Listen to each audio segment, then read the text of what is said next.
So, dude, I mean, I would love to, I only know about your amazing project because of fly frogs, and got a sense of the overview from your website and everything. But, I thought it would be cool for people who are listening just to learn a little bit about you and your project and save the frogs.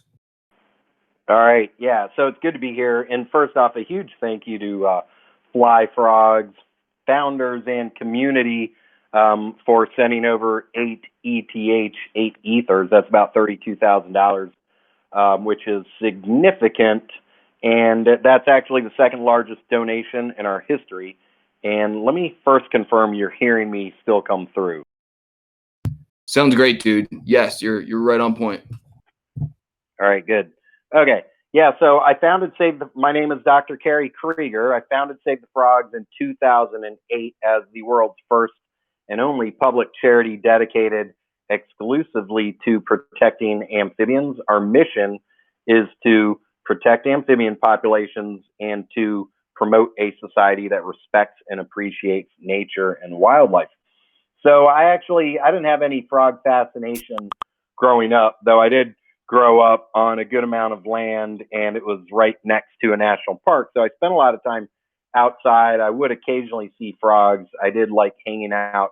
My parents built a pond on the property when I was very young. So I'd go down there fishing, not looking for frogs, but they'd be down there and I'd hear them calling. And in the summer, I'd sleep with the windows open and I would hear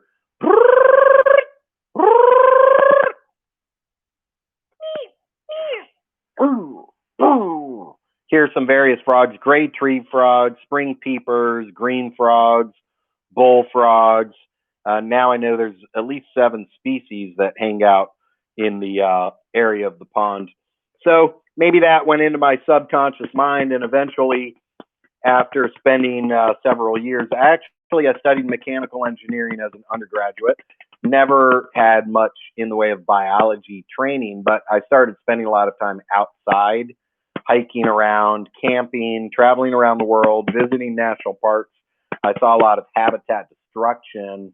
I like being outside, so I started thinking, probably a better career would be one in which I can spend some time outside and do good things for the planet. So I found out frogs are rapidly disappearing, and that was about 20 years ago. And I decided to pursue my PhD in environmental science.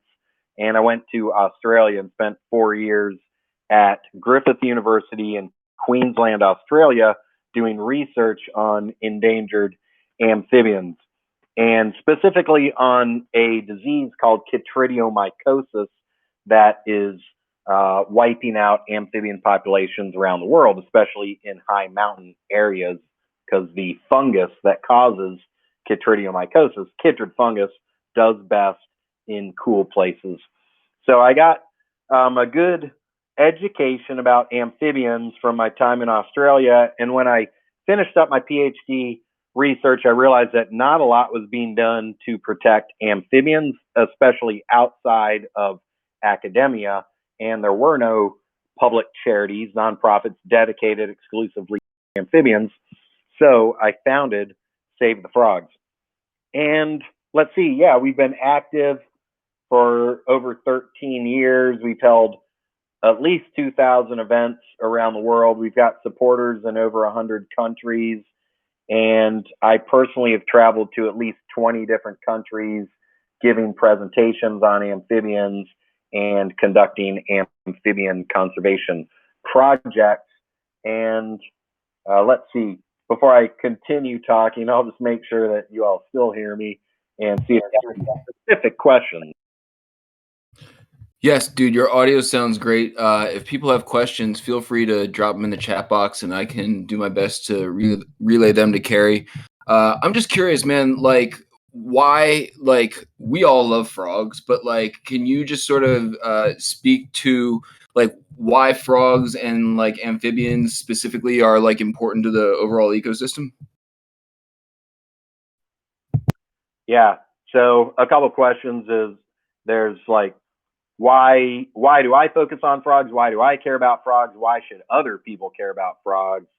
So yeah, let's go through a few of these things. As I said, I didn't have a frog fascination growing up, but I spent a lot of time outside. I found out frogs are rapidly disappearing. I personally have an interest in streams because I really like hanging out at streams. So that's what initially made me think, hey, if I want to do something good for the planet, and my assumption was to focus that I should do that by focusing on wildlife, what type of wildlife should I focus on? Oh, frogs are disappearing. Frogs hang out at streams. And so I got into frogs, and from having spent a lot of time out in the field, in the rainforest, mostly in Australia, I spent a lot of time with frogs and just realized that frogs are really cool. They're not doing anything to harm people. They're not going to hurt you. They're just hanging out, doing their thing.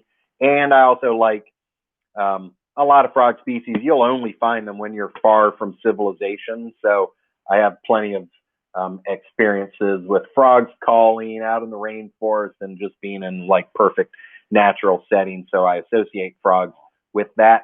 And then I guess my knowledge of frogs became such that there wasn't really much reason for me to focus on any other type of wildlife because I know a lot more about frogs and saving frogs and the world of frog conservation and the network of amphibian conservationists around the world. So I've always just focused on frogs because it's where I can get the most done personally for the environment. And Save the Frogs, I think we got we got pretty successful pretty quickly. Like the first one, I'll say our largest event is Save the Frogs Day, which I started in 2009. It's the last Saturday of April every year, so we've celebrated 13 Save the Frogs days so far. And on the very first Save the Frogs Day in 2009, I didn't have any. Well, I maybe had one or two total volunteers back then, no staff, but we were able to get 40 events taking place in 15 countries. So I could tell that there was a big need for and interest in Save the Frogs right from the start. And so let's see, why are the frogs important?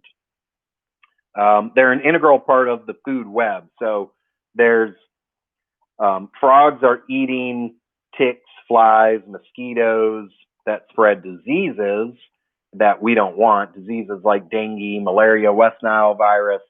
And so they're keeping us healthy. They're also eating pests of agriculture. So they're keeping our crops safe. They're making it easier for us to eat and to grow food. And tadpoles are eating algae in the water. They're cleaning the water for us. A lot of people, especially if they live in the cities, are dependent on water filtration systems. So the frogs and tadpoles are helping to clean our water. And the frogs and tadpoles and their eggs are also food. They're food for a variety of species.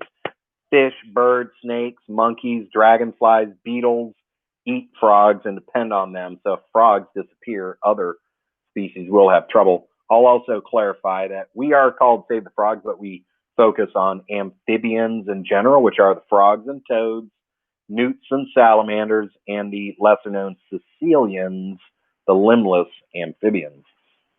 Other reasons to save frogs: they're important in medical research. About 10% of Nobel Prizes in physiology and medicine went to researchers whose work depended on frogs.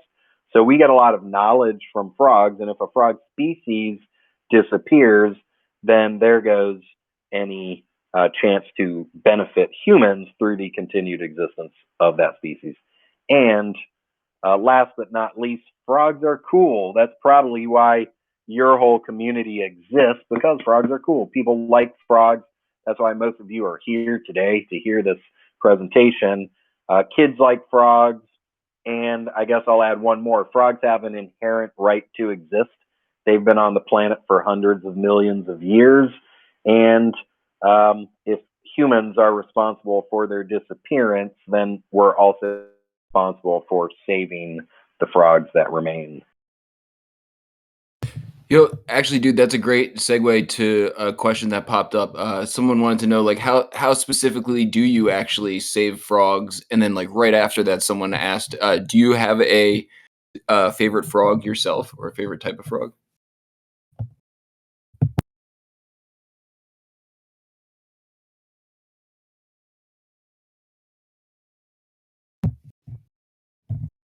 Uh-oh.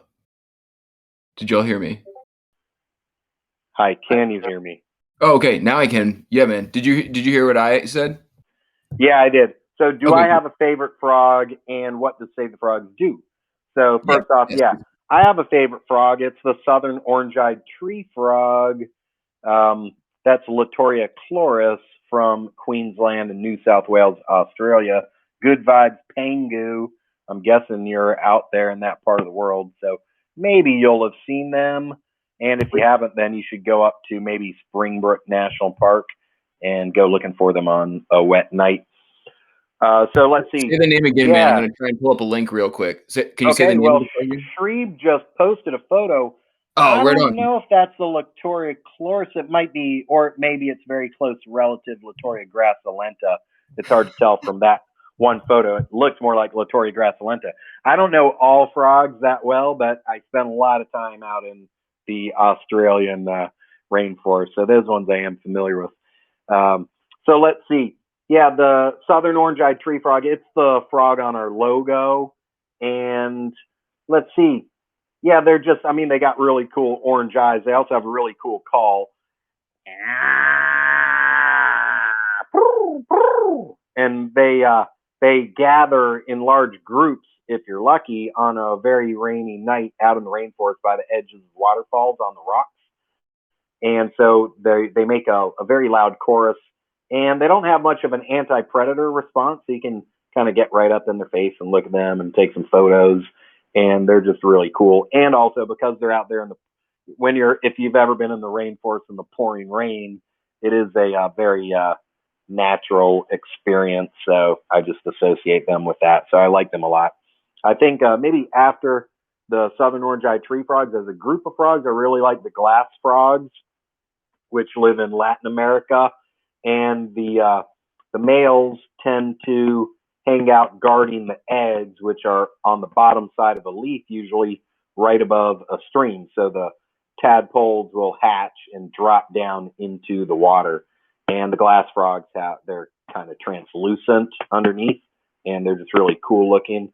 Very hard to find. They tend to be up high in the trees. And actually, I just saw yesterday, National Geographic came out a few months ago that has an article all about glass frogs with photos taken by Jaime Culebris, who has served as our amphibian guide on a few of our eco tours.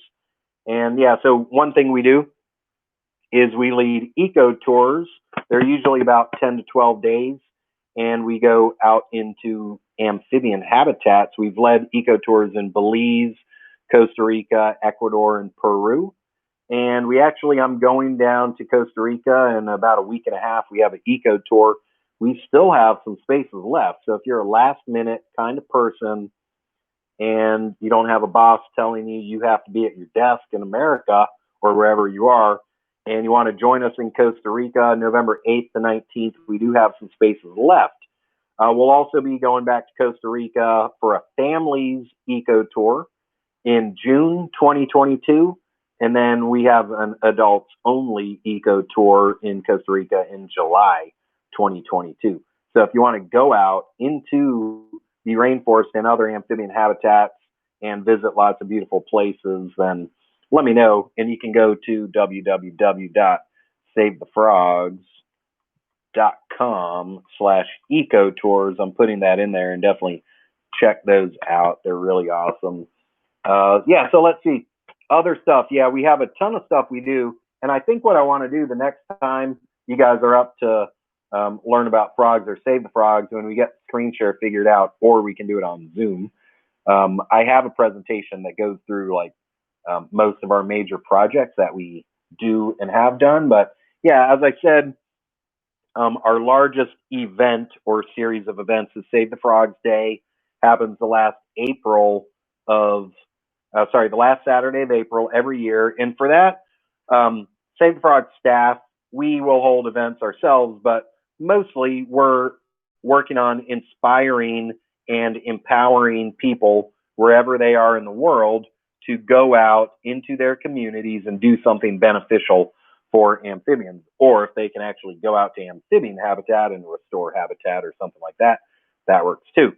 Yes, Lord of the Pond, Save the Frogs Day 2022 will be the greatest one in the history of the world. I like that. That will be the 14th annual Save the Frogs Day. So I'm excited already. You're making me excited.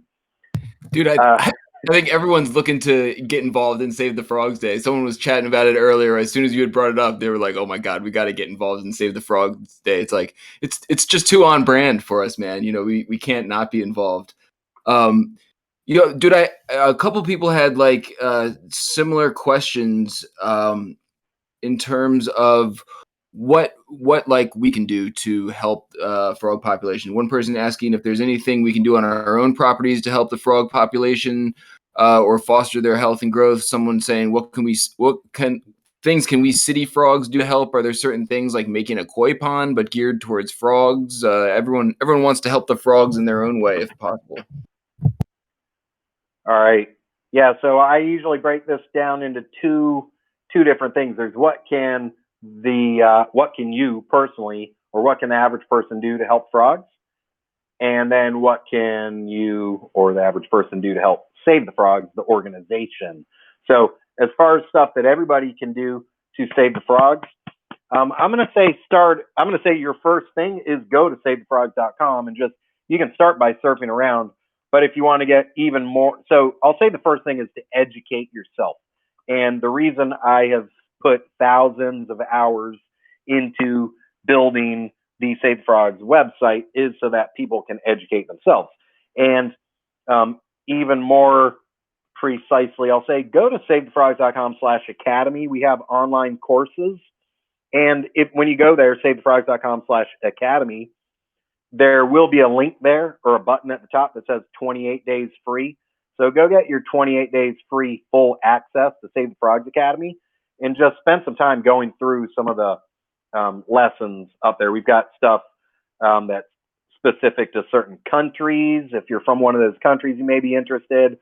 And we have stuff on just different topics like, say, dissections. You can go there and learn about dissections and how to stop them, or what, pick your topic. So just go educate yourself first of all.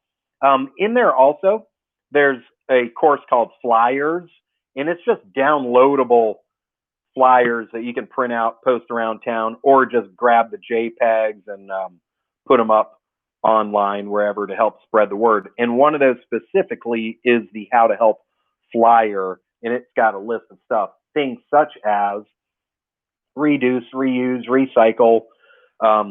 Don't purchase frog legs. Don't stock non-native species. Like, don't put non-native fish in your pond. Don't plant non-native vegetation around the house. Buy organic food. Let's see.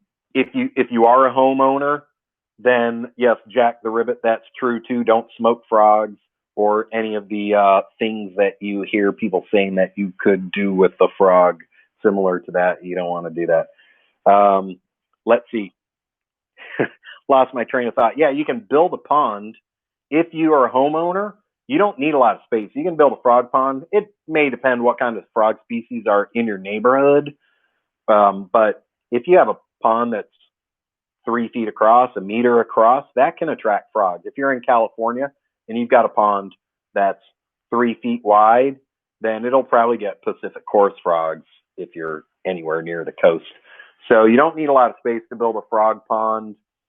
And let's see, you can, if you're in an area that has ponds, or if you're in like a neighborhood and they've got some, in America these days, you've got lots of neighborhoods that get built and they're forced to build these parking lot runoff ponds that just hold water, and they're all ugly and they chop everything.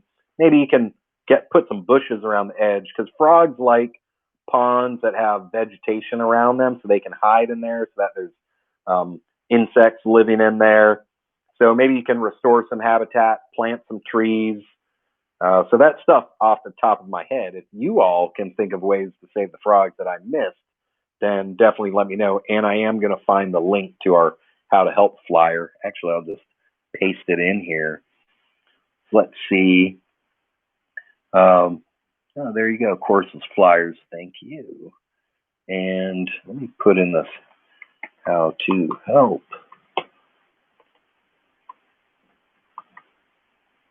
All right, we even have one in Spanish.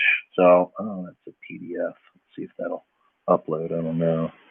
See if that goes there. And let's see. 1 second.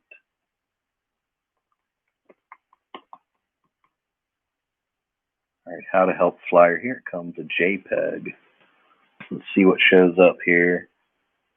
All right, good. All right, so yeah, other things, you have to know why the frogs are disappearing in order to help them, or it certainly helps. Habitat destruction is the #1 cause of frog declines around the world. First off, are frogs even in trouble? I guess that's where we should start. Yes, about 1/3, over 1/3 of the world's 8,300 or so amphibian species are threatened with extinction, meaning that if we don't do anything to save them, we can expect them to disappear quite soon. So that's a higher threat level than any other group of vertebrates. And a couple hundred species have already disappeared in recent decades, which is an extinction rate several thousand times faster than should be expected. So yeah, there's habitat destruction. That's the #1 problem around the world. Pollution and pesticides. Frogs live in the water usually.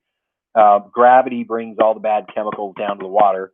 Frogs and amphibians have permeable skin, so all those bad chemicals can get right into their skin.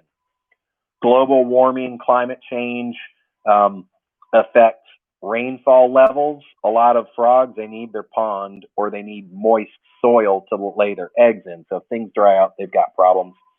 I mentioned infectious diseases like chytridiomycosis that's being spread around the world because humans ship frogs all around the world for food, bait, laboratory usage, zoos, pets, and there's almost never quarantine or testing that goes on.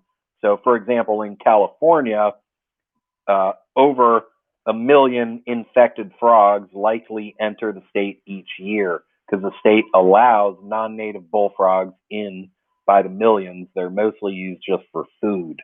So a non-native frog coming into California, bringing in its diseases, and then they get loose and spread diseases. There's also people, something I didn't mention. I don't like people having frogs as pets. I think it's best from an ethical perspective. I think the frog wants to be outside. It doesn't want to be in a cage or in an aquarium. If you do feel the need to get a frog as a pet, make sure that it's not a wild caught frog. You don't want people out there grabbing frogs out of the wild. And then let's see, invasive species are the other big problem. American bullfrogs they're the #1 frog raised for food at frog farms around the world. They're native to the eastern half of the USA and Canada. They're a very large frog. Frogs have big mouths. Sorry, bullfrogs have big mouths, and they eat whatever they can put into their mouth. So when the bullfrogs come in and get loose and establish populations, they've got problems. All right, Lord of the Pond had dissect frog in middle school and hated it. So America in general, a lot of schools still dissect frogs, and that's the same in a lot of countries. It changes by country. In a lot of countries, they'll tell the students to go outside, catch a frog, and bring it in the next day. Whereas in America, it's just frog in a bag gets handed to you. But yeah, a lot of those frogs, most of them actually do come from the wild.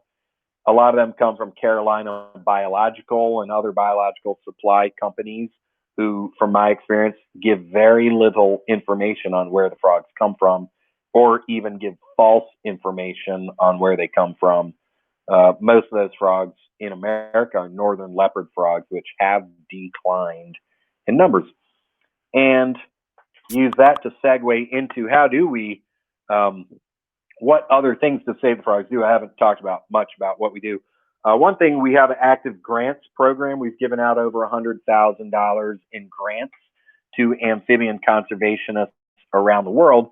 And the most recent grant that we gave out went to researchers in California who are doing surveys on northern leopard frogs, which had not been sighted in California in many decades, but they have detected the frog. So they're doing eDNA, environmental DNA, to test in the water if the frogs were there. Northern leopard frogs tend to be further east than that. Let's see. Other grants that we recently gave out, Save the Frogs India was recently formed, an official Save the Frogs India group. And that is one of our most active countries since the beginning of Save the Frogs. I've been to India a couple times giving presentations, and we have lots of groups around India that do education. And let's see, other stuff. I've been to Ghana in West Africa a couple times, and we had lots of projects going on there for about 8 years or so. Restoring habitat, we planted about 15,000 trees for giant squeaker frogs, one of the most endangered frogs in the world.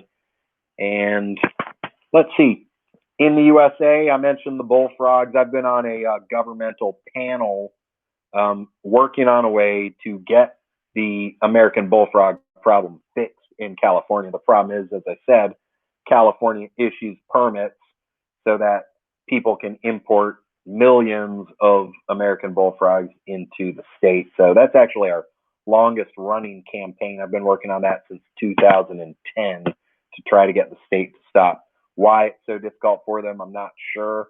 I've got a feeling there's big money coming in from the vendors of the frogs that's making the politicians not actually take action. We did have a big success recently in California. Tesla Park is in the southeastern part of Alameda County in the East Bay, east of San Francisco. And we've been working with various groups for probably 7 or 8 years to protect the land at Tesla Park. Specifically, the California State Park System has a off-highway vehicle unit where it's actually their job to make sure that people with off-highway vehicles like ATVs, four-wheelers, three-wheelers, motorcycles have land to go around and do their thing on. Unfortunately, they were trying to open up Tesla Park, which is home to 5 endangered amphibian species. And as of about a month ago, we got legislation through to prevent that from happening. So I've been talking for a while. I can talk about frogs for a long time, but let me let you guys ask some questions or take charge. No, dude, it's amazing, like your depth of knowledge on the subject matter. I mean, like, we knew we were having you on. You're from Save the Frogs, but like clearly, like through and through, like you're a subject matter expert. So, dude, we stumbled upon you and your charity, basically because of the frogs, obviously, but you also accepted crypto, which was one of the things that we were looking for. And so I think we might have known about you before knew about us, but you obviously knew a thing or two about crypto in order to have it like up for possibility for donations in the first place. So curious to know like your relationship with crypto. Do a lot of people donate in crypto? And then like also were NFTs on your radar at all? Like when we approached you about teaming up, or how does that whole scene fit into your work here? Yeah, so maybe 5 or 6 years ago, a guy from Instagram contacted me and he said, if you were to accept crypto or Bitcoin specifically, I would donate Bitcoin. So I said, I don't know how to do it, but if you get it set up, yeah, let's get it set up. So he helped me set up a Electrum wallet, and he donated like $3 worth of Bitcoin, which kind of surprised me because I was assuming he was talking big money, but fortunately that $3, I don't know, it's become I don't know, $50 or something. I can't remember. But there was only one other time where someone else donated Bitcoin, but it was, I don't know, $500 or $600. So we've had that. And then there was kind of no activity. Like I've had that. I just sent you the page, savefrogs.com/crypto. So that's been on our site for a long time. And then if your actual donation page, there is, you can donate with a credit card or you can donate Bitcoin. No one's actually used that right there that I know of. But then in March, we got contacted by a group that no longer exists, and it was called Frog Finance, and they had a currency called Frog with a $sign in front of it.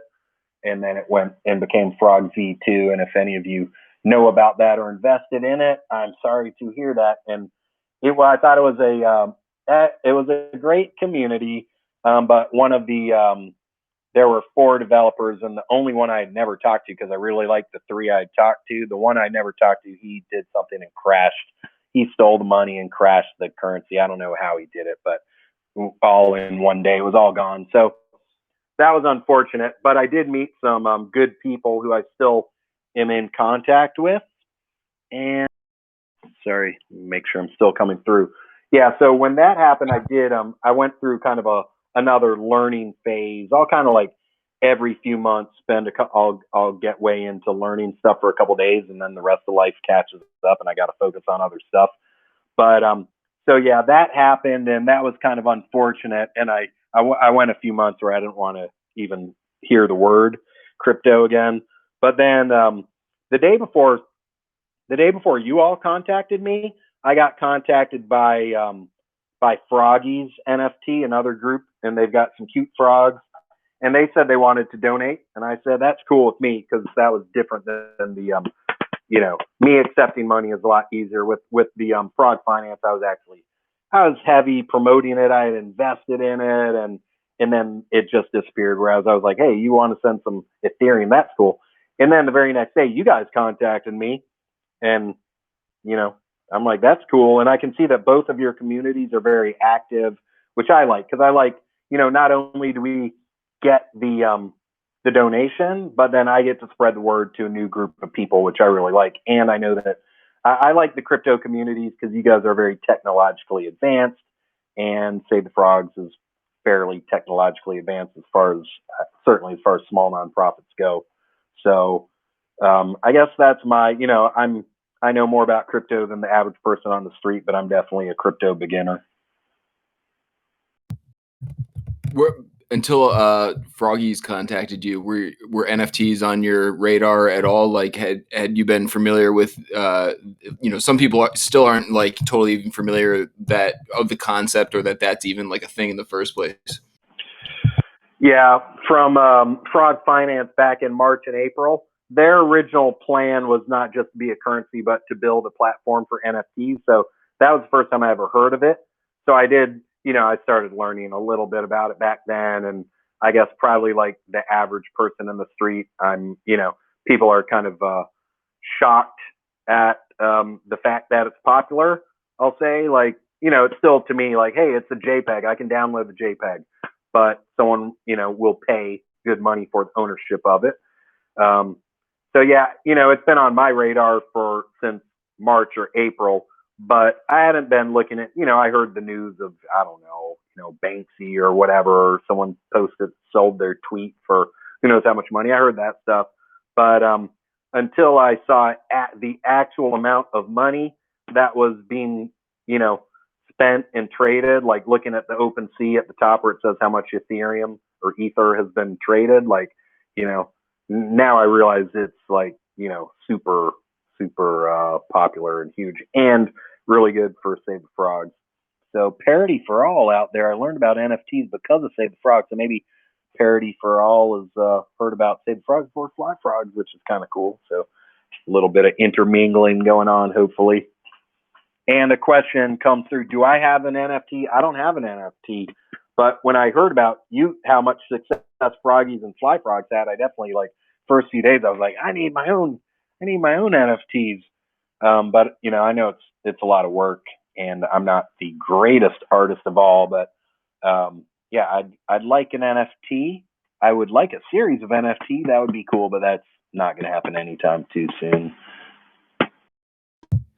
I think the question was more like, do you have you purchased any, or do you own any from like other people's projects? It would be really interesting for you guys to do an charity NFT. We could talk about that another day here in the pond or something. But it's interesting seeing Parity for All come in from your world. I feel like that doesn't happen too much. People stumble upon us from something like this, so it's cool to see our world sort of mixing here. Yeah, I don't own an NFT. Yeah. Well, Soon you will own a frog. I'm sure we're gonna work this out. I think it's destined. Yes, we should change that. Thanks. Someone asked if I wanted to be cool. Uh, Yes, man needs a fry frog. Everyone is in agreement here. Yeah, dude. So we were talking earlier, man. Kerry had asked me if it's possible for him to accept NFTs as donations, and I was telling him, of course it is. It would be the same Ethereum address. And so, Kerry, we would use that.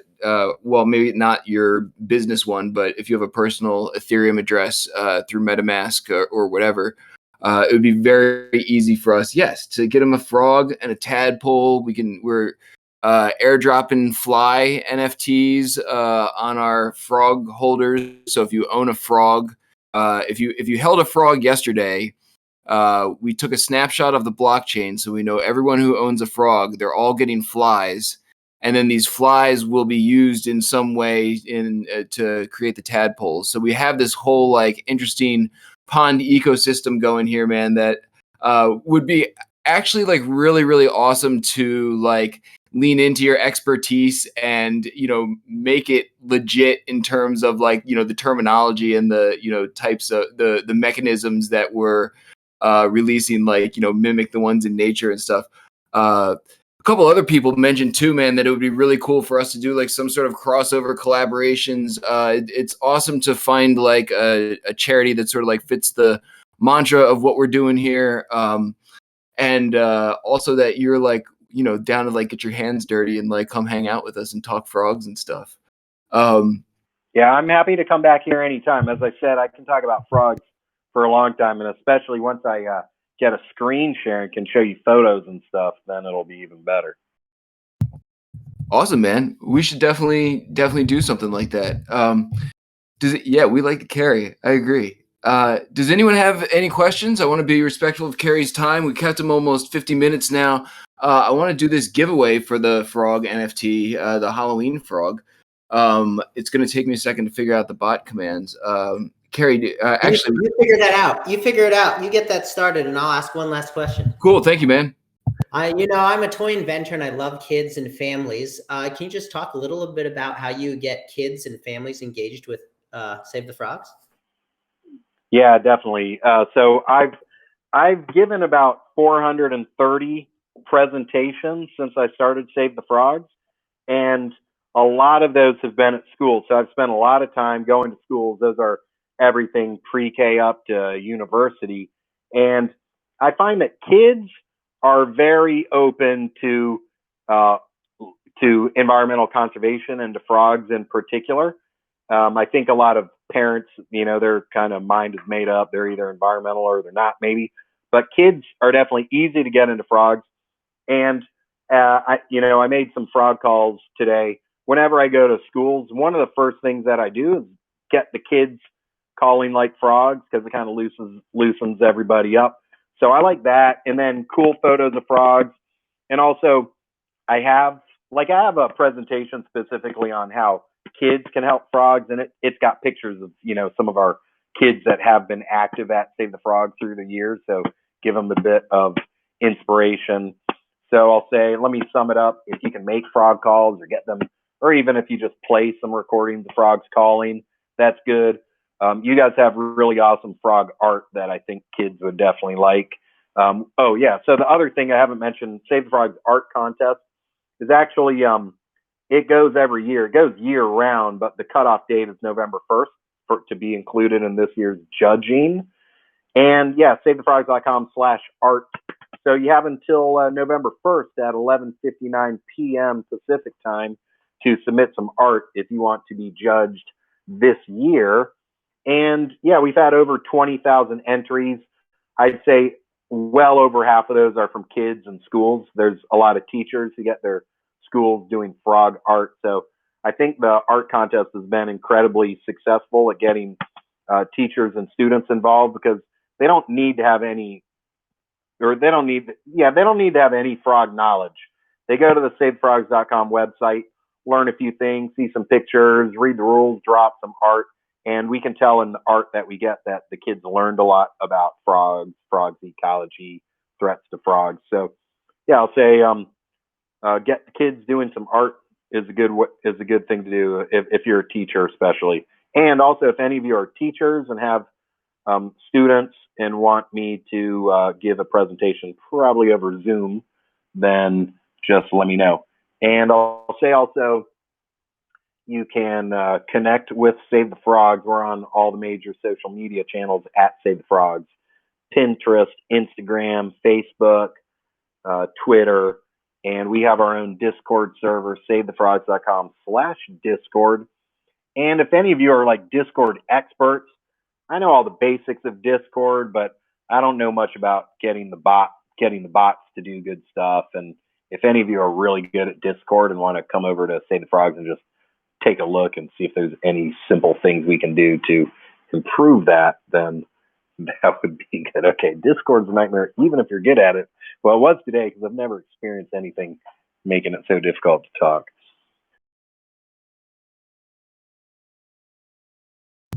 I just want to, hey, Kerry, man, I'm trying to find it. If you could drop a Discord link in there, it looks like some people want to hop in there. People who are listening in the live giveaways channel, we're in the Pond channel chatting right now. If you look down about 10 channels, there's a live giveaways channel. If you pop in there and you click the little party thing or whatever, you'll be entered into the live giveaway. Speaking of bots, Jiggly Jams worked his wizardry and has this bot that will do like a random draw from everyone who's here and like click the thing. And I set it to end at the top of the hour. So like right around 6 minutes from now, it should choose a winner. And that person will get the Halloween frog. So if Kerry doesn't win that, we'll have to hook him up. But yes, I think between all of us, we could probably help you out, Kerry. Oh, you found the Discord. Okay, right on. Thanks. Where's this drawing you're talking about right now? So we're chatting in the Pond channel. If you look down about 10 channels, there's a live giveaways channel. Oh, there you go. Thank you, Froginator. That makes it so much easier. I just click the red thing. Is that all I have to do? You just click the red thing, man, and this amazing bot knows everybody who clicked it, and then it will randomly choose a winner, thereby executing a trustless, legit raffle or whatever. Okay, good. Yeah. All right. Anyone else have a question or anything they want to know? Actually, hang on, man. Let me scroll up. While I was fooling around with the bot, someone did ask a question. How is the project organized? I'm not sure if.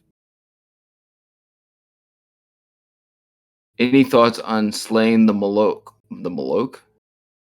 Is this a joke that I'm out of the loop on? I have no idea. Yeah, I don't know what that is. Everyone's thanking you for your time. Yes, thank you, Kerry. Do we want to unclick for the man? Do we want to unclick? Everybody simultaneously unclicks on the thing for Kerry to get a frog. That'd be very nice. We're gonna hook Kerry. That's all right. We'll give him another frog. Yeah, we're gonna hook Kerry up. Bonus point, Kerry. If you turn your profile picture into a fly frog, you're like, now you're down the rabbit hole with us. No pressure or anything, but no, we're gonna hook you up with a frog either way, man. Really appreciate you coming here today and spending so much time with us. Sorry, someone's doing something outside my window here. I have a question for you all. So the personal profile picture, or whatever the official term is, your profile picture, you put those up if you own the frog. But I'm assuming anyone could download one and use them as your profile. Do you just kind of get NFT shamed if you do that, or what?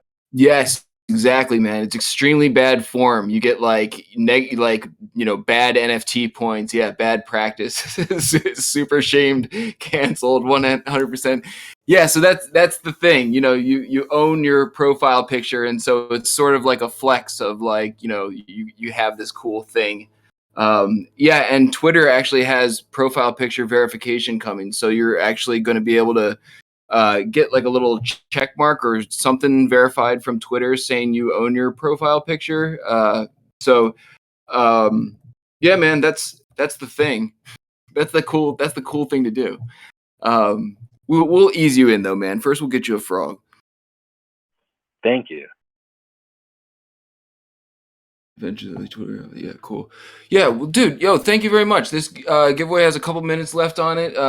Everyone can keep an eye on that, and we'll make sure to get this Halloween frog to the winner and announce it later. And Kerry, man, let's please stay in touch. A lot of people had a lot of cool ideas and would love to do, collaborations with you that would benefit your awesome organization, man. So thank you very much. All right. Yeah, it's been my pleasure. I like spreading the word. I like talking about frogs. I'm hugely appreciative of your donation to Save the Frogs. And I can tell that you guys have a lot of good things coming as well because you have a awesome, active, fun community and amazing art. And I do like those new tadpoles coming out.